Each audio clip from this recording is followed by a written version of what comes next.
What is up, guys? Team Yugi here with another video, and today we're doing another suggestion or request, I should say, that someone asked me, and multiple people have actually asked me to profile, and that is an updated Tri-Brigade deck. I think I posted one a couple months back, and obviously there's been meta changes, there's been cards that have come out, so the deck has changed up significantly from what I was originally playing it as, which is perfectly fine. I like seeing decks evolve over time. It's very interesting to see the way that they change, and today we're going to be taking a pretty good look at this Tri-Brigade deck. So before we jump into the deck profile, you guys already know the drill. If you're not subscribed yet, make sure you smash that subscribe button. I see a lot of people who watch my videos aren't subscribed, so make sure you guys go ahead and do that. Make sure you turn the notification bell on so you know when I upload videos, so you can see all this cool content, and obviously give the video a thumbs up. It's always appreciated too, helping the algorithm and giving me some awesome statistics. So let's take a look at this Tri-Brigade deck profile and see what we're playing. All right, so Tri-Brigade's very good deck right now. If I'm being perfectly honest, I would say it's the second best deck that's currently being played. I think that Dragon Link still takes the #1 spot, even though it's starting to fall in popularity. I think it's falling in popularity because people are getting that feeling that because we're getting close to a ban list that the deck isn't as good. So I notice this every single time we get close to a ban list. You see the #1 deck kind of fall in popularity a little bit because people explore the other options. That way they know how to play those decks before the ban list hits. And I think Tri-Brigade is probably going to survive the ban list extremely well, and the deck isn't really going to get hit at all, which is great. So if you have this deck already, fantastic. If you don't have it yet, you should have picked it up while it was cheap because everything is climbing. But let's take a look at the main deck here. So we play 3 copies of Fractal. Fractal essentially is a dump from deck to grave, which is awesome. It's basically 3 more Foolish Burials, which is really strong in this deck because you have a lot of graveyard effects that will trigger and pop off between your kit and your Nerval. It's absolutely crazy the amount of things that you're going to get to resolve by sending them off of Fractal's effect. Speaking of kit, though, we do have 3 copies of kit. Now, in prior lists, I would have only played 2 or 1, but because we're playing certain cards in this deck that we will discuss later in the profile, I felt that it was important to be playing 3 copies of kit, and the fact that it dumps a card when it's sent to the graveyard is even better because you can use the Fractal to send the kit, and then you can use the kit to send the Nerval, and then you can use the Nerval to search, and then basically you can just go off with your Tri-Brigade plays, which is really good. Then, seeing we mentioned the Nerval, we do play 3 Nerval. This is a very important card. Being able to just search out your Tri-Brigade cards, and the fact that it's a common, that kind of surprised me. I thought when the deck first came out that this probably would have been one of the higher rarity cards because it's a searcher, and historically speaking we always have expensive high rarity searchers, but with Nerval we got a common, which is pretty cool. You know, you could link it and get the search, you can send it and get the search. So many different ways of using the effect of Nerval, and it's just an overall fantastic card. Then we play 3 copies of Karis. I think that 3 is completely necessary in this particular list. Like I said, we're going to discuss why as we progress a little bit further into the deck profile. Don't get me wrong, you could play 2, but I think playing 3 is perfect. Having this card in your opening hand means that you get a special summon on top of your normal summon, which is crazy. Then we also play 1 copy of Zoodiac Whiptail, 1 copy of Zoodiac Ram, and 1 copy of Zoodiac Rapier. So I think that the Zoodiac route is the best way to go. Prior to this, I was playing the Lyrilusk build with like the Wind Barrier statue and the Mist Valley Apex Avian, and I really enjoy that list, and I still think that it is a very viable variation of the deck. But I also looked at it from a different perspective of, okay, if Barrier statue somehow gets outed, then the game plan is basically spoiled and there's not much left to do. So I said, you know what, let's go with the Zoodiac route because there are so many things that we can do in the course of a turn, and I think that makes this deck significantly better than the other variation with the Lyrilusk cards. Then we have hand traps. There is really only 1. I play 3 Ash. There's another one that we play that we'll get to later. But 3 Ash is really the only monster-related hand trap that we play. I don't think you really need any more because of the way I'm building this and playing it. There usually is a lot of room in Tri-Brigades for hand traps, but I said, you know what, there's a different route that I want to go, and I think that this route is the best way to go considering how the meta has kind of shaped up and how it's changing. But those are all the monsters. Moving on to the spell cards, we have 3 copies of Tenki and then 1 copy of Zoodiac Barrage. So obviously your Tenkis can search your Zoodiac monsters. They can also search your Fractal, which is pretty important. And the Barrage is obviously another Zoodiac monster, which is pretty cool. So having another Zoodiac monster at your disposal and that of the Barrage is very important. It does come up a lot, so when you do draw it, you're definitely going to want to use it because you have some fantastic plays that you can go off with it. Then we have, and this is a very important discussion point here, we have 3 copies of Pot of Desires. The reason that this is such an important discussion point, it's the reason that I'm playing so many multiples of 3 in the deck. There's very few cards that I'm not playing multiples of 3 ofs that aren't like limited or something, because I feel that it's important to maximize the numbers that you're playing. That way you don't just get rid of all those cards from your deck and then, you know, you're completely out of luck because you no longer have access to those cards. So that's the reason that I'm playing like 3 of all of the Tri-Brigade monsters. I thought that it was important to maximize out on all of them for the purpose of Desires. The Zoodiac stuff is kind of a secondary engine, so you don't have to worry about it as much. Don't get me wrong, it's still fantastic, but if you banish a couple of your your Zoodiac cards and you still have 1 left in deck, then you're perfectly fine. You don't even have to worry about it. So the Desires is fully worth playing, and keep in mind, you don't have to play this card as the first card on your turn. You can play it later in your turn, which is also important because some people just shotgun it when they don't need to shotgun it. If you already have all the pieces in your hand, just wait until you've done your combo and then use it. That's also very important to remember, is resource conservation, something that I bring up a lot. Then we have 2 copies of Twin Twisters, and we have 1 copy of Foolish Burial and 1 copy of Call by the Grave. So these are the last of the spell cards. The Twin Twisters, I feel, is very important in the current meta because there's going to be a lot of decks that are playing a good amount of back row now. And if you're running into like something like Prank Kids, you just do the Twin Twisters on standby and you basically get rid of their pandemonium and they can't make a battle butler, and essentially from there you win, which is pretty awesome. The Foolish Burial is pretty important if you want to just have an extra extender in your deck. I feel like the Foolish Burial is one of the flex spots that you can change up if you wanted to. Like if you wanted to play like a Zoodiac Thoroughblade, you could also play like a Thoroughblade in here too, which is pretty cool. But then lastly, obviously we have the Call by the Grave, and the Call by the Grave is so important to stop those pesky hand traps that you're going to get hit with. You really don't want to get hand trapped too much during your combo. You want to be able to actually play the game, and Called By allows you to do so. So that's the neat part about Called By. But those are all the spell cards. Let's go ahead and take a look at our trap cards. Okay, so trap cards, we have the other quote-unquote hand trap that we're playing, and that of 3 Infinite Impermanence. So Imperm is, in my opinion, also very important going forwards in the meta because it actually outs a lot of cards. You can out like a Shadal Window with this, which is awesome. That way you can actually special summon multiple times. Even though in this deck, it doesn't, like, Window doesn't actually hurt you that much, because if you can just dump a bunch of cards into your graveyard and then you can just normal summon a Tri-Brigade, you just out the window with whatever you summon off of the Tri-Brigade effect. So I don't even worry about Window that much. But against the Mirror, it's really good because whatever they summon out, you can just hit with an Imperm, and then they can't really resolve their summon, which is very important. Against Dragon Link, there's a million things that you could hit. It's very situational depending on what their board presence is. But if you hit like their Borreload Savage on the summon, then they don't get to have any negations on board, which is pretty sweet. So keep that in mind because that's important.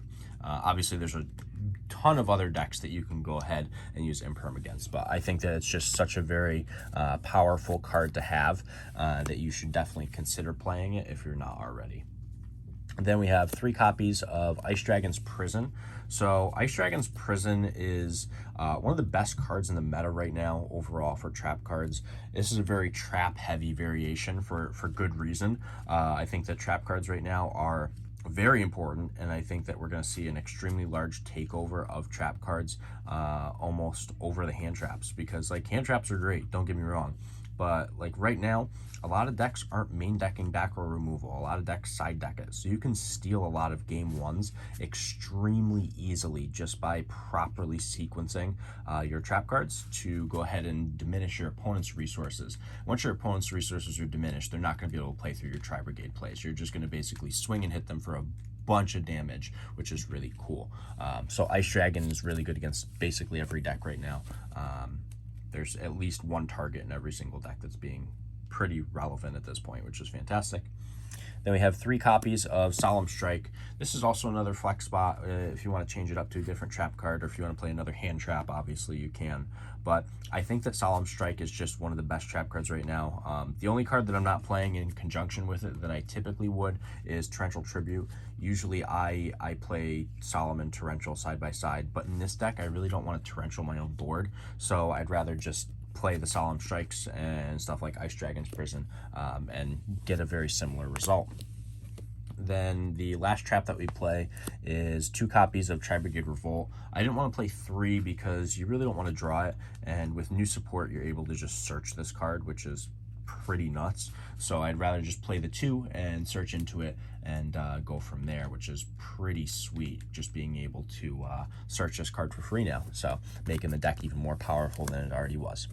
That, however, is the conclusion of the main deck. We're going to go ahead and hop on over to the extra deck and take a look at the new and updated list that I'm playing.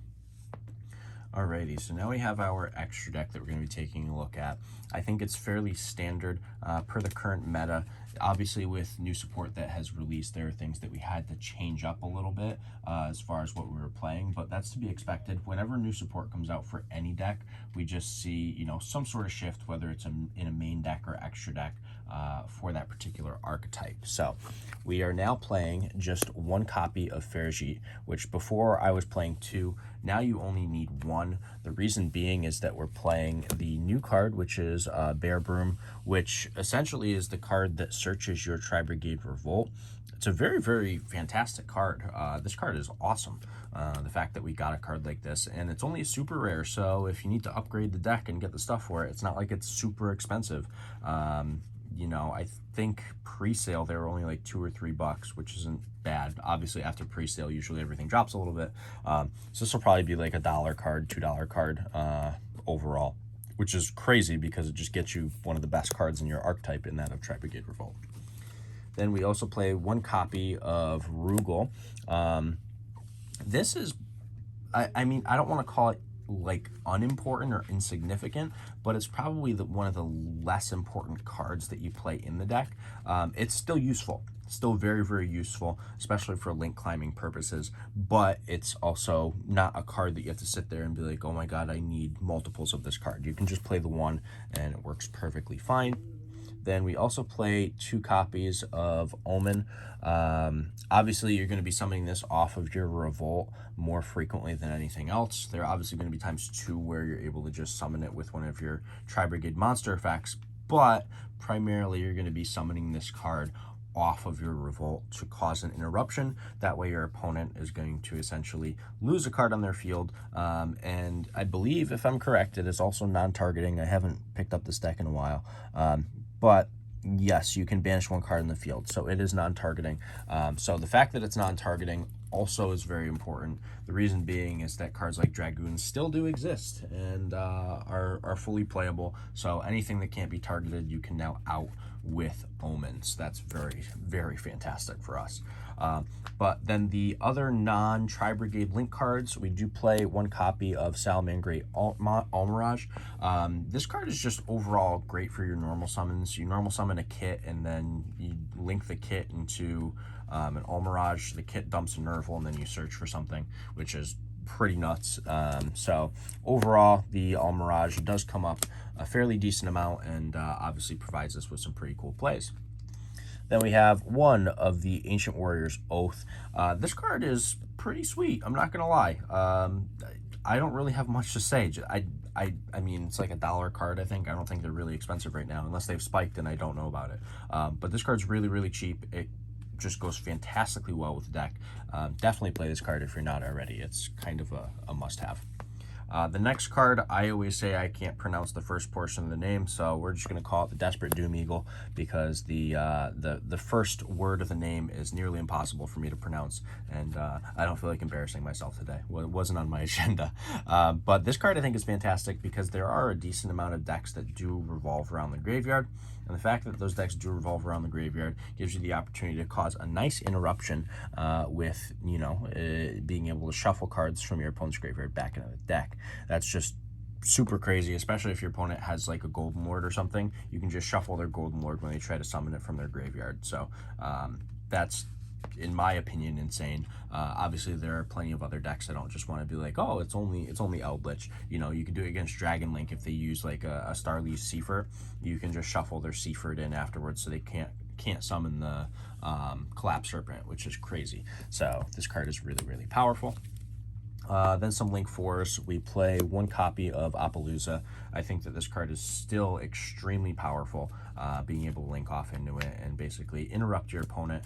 I just really like Appaloosa, and right now there is a lot of monster effects going around, so using the Appaloosa to negate monster effects is also going to be very important, because we're going to be seeing a lot of people who are just playing monster cards and not many like spell and trap cards. Don't get me wrong, there will still be spell and trap cards, but it's going to be a lot of monster heavy formats. Then we have the one Access Code Talker. I feel that this is just, it's too good. It's Access Code Talker. I feel like there's not much that has to be said about it. It's just a powerful card. It can definitely put a damper on your opponent's day, that's for sure. If you drop this out, and keep in mind, if you use your Tri-Brigade effects, you can still summon this, you just can't use it as a link material. So that's perfectly fine though. It doesn't make a difference. Once you summon it, you're probably pushing for game anyways. Those are all the Link monsters though. Moving on to the Xyz, we play one Borbo, one Tiger Mortar, one Chakanine, and one Trident. We'll just play a small zoo package. There are going to be times where like you open up the Rat and you can normal summon Rat Pier and you can dump Ram, and then you can use, you make like the Borbo, then you go into the Chakanine and you can detach, and then you can summon back, and you can basically just link off into a Ferrogy, and then you can special summon a Tri-Brigade from your hand and continue on with your plays, which is crazy. So this is a really, really good engine overall. And then to complement that, we of course play the one copy of Zeus, because why wouldn't we play the best Xyz monster currently in the game, other than Dante, because Dante is obviously the best, but we all know that's a biased opinion on my part. But Zeus, just a super crazy card. This card is fantastic in this deck, so definitely play it if you're not already. But that basically brings up the extra decks conclusion here. So now we're going to hop on over to the side deck and take a look at how we're combating the meta with a pretty neat side deck. Okay, so the side deck, last portion of the video here. We can already see one of the cards that's going to be in the side deck, and it's something that I always talk about being one of the most significant cards for most formats, because there is a very large amount of banishing that goes on amongst many of the decks in the current meta, and that is Artifact Lancia. This has probably been the best side deck card for like the last year. This card is hands down MVP. I've been main decking it in some decks just because it's so powerful, and main decking it is almost better sometimes. So 3 Artifact Lancia, in my opinion, is probably the first decision you should be making with any side deck, because your opponent just can't banish at that point, which is pretty cool. Pretty cool. And then we have 3 copies of Droll and Lockbird. I usually side deck this card a lot too. I think that this card overall just has so many applications against so many different decks. With Drytron getting support too, some people are going to try and play it. I don't think it's going to be that good. For some reason, I'm seeing some people who are saying it's going to be like one of the top decks, and that's just completely absurd. It may be like top 10, but definitely not top 5. That the deck just is going to get hard countered a lot. So I think Droll is probably the best route to go to combat something like that. It also combats decks like Zoo, combats like Invoked and Dogmatica stuff too. So Droll has a lot of pretty powerful applications that you can use it for against much of the meta, which is awesome. So keep in mind, Droll will do a whole lot of work for you and make your combos be able to resolve, because your opponent won't be able to play for the turn. So if your opponent can't play, that means you can. So moving on to the spell cards that we play though in the side deck. 3 Forbidden Droplet. In some of my recent decks, I've been playing Dark Ruler no more, but I feel like in this deck you can play Droplet for sure, because you can send Nerval or Kit from your hand, and then you can resolve a bunch of grave effects afterwards. So that's actually really important, because if you can resolve all of your effects in grave by sending them off of Forbidden Droplet, then you're basically just plussing and negating your opponent's board. So that's actually really powerful. Super strong card. Then we have some back row removal, some more back row removal, that is. 2 Lightning Storm and 1 Harpy's Feather Duster. The Lightning Storm obviously can be played against boards with a bunch of monsters in attack position too, but the Lightning Storm is obviously going to be there for back row primarily. And when you have something like Lightning Storm sitting around that's going to cause a disruption on your opponent's back row, and they either have to flip like a Solemn Judgment or something, then now they're wasting their cards that they wanted to use on your monster cards, but now they have to use it on spell cards that you're just using to try and clear their stuff out. So Lightning Storm is fantastic.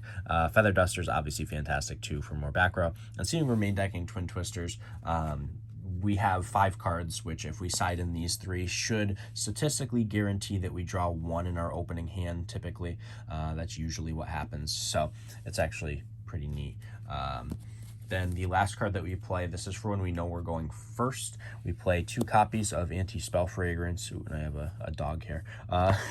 2 copies of Anti-Spell Fragrance and 1 Imperial Order. There are a lot of decks that are going to be playing spell cards, and they may be like integral to the beginning strategy. Obviously, the end boards for almost everything in the meta are based on monster effects, but the starting up of each individual combo and each individual deck is a lot of spell cards. So if you can cut your opponent off from utilizing them, you're going to put yourself in a better position if you've already established a board. And they can't like do something like Dark Ruler you if you have Anti-Spell and Imperial Order up.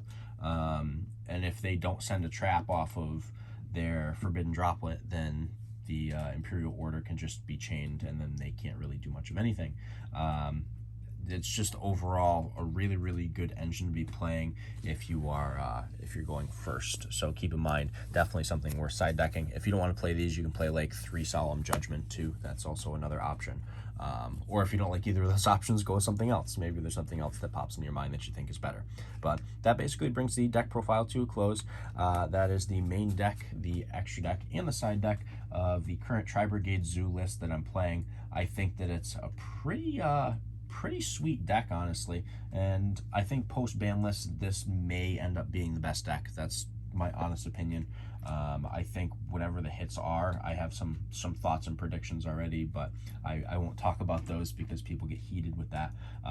But I think that once we do get a ban list in July, that this deck will probably rise to the top of the rankings and kind of take over the meta. So basically pick up as many Artifact Lancias as you can, because this deck loses hard to Artifact Lancia. But per usual, if you guys enjoyed the video, make sure you give it a thumbs up. Don't forget to subscribe and turn the notification bell on. And for right now, this is Team Yugi Fails signing out.